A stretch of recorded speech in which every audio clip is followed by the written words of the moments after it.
In today's video, I'm going to teach you how to create an e-invoice and push it to the IRP in Zoho Books.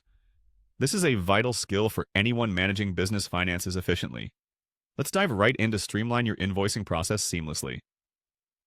To begin, navigate your way to the dashboard of Zoho Books. The dashboard serves as your command center, providing you with an overview of your current financials, recent transactions, and other pertinent data.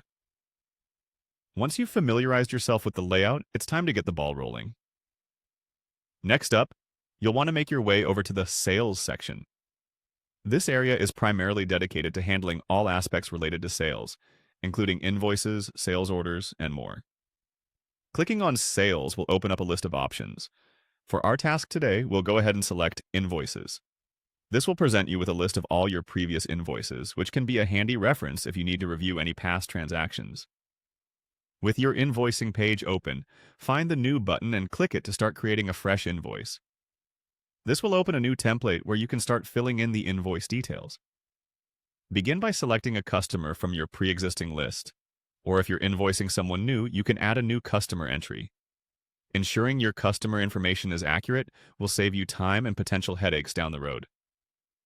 Once you've picked your customer, it's time to set the invoice date. It's best practice to date the invoice on the day you're issuing it, unless different arrangements have been made with your client. This helps in maintaining a clear financial timeline. Now we come to the item table, the heart of your invoice. Here, you'll need to choose the items or services you've provided. Have all your information handy so you can fill this out without delay. Precision is key here, so make sure you select the correct item from your inventory list. After you select your item, the next couple of fields will involve inputting the quantity and the rate. A simple multiplication of these two fields will give you the base amount for each item on your invoice. But don't forget about taxes. Be sure to select the appropriate tax rate applicable to your transaction, ensuring compliance with tax regulations. Once your invoice is filled out completely, it's time to finalize it.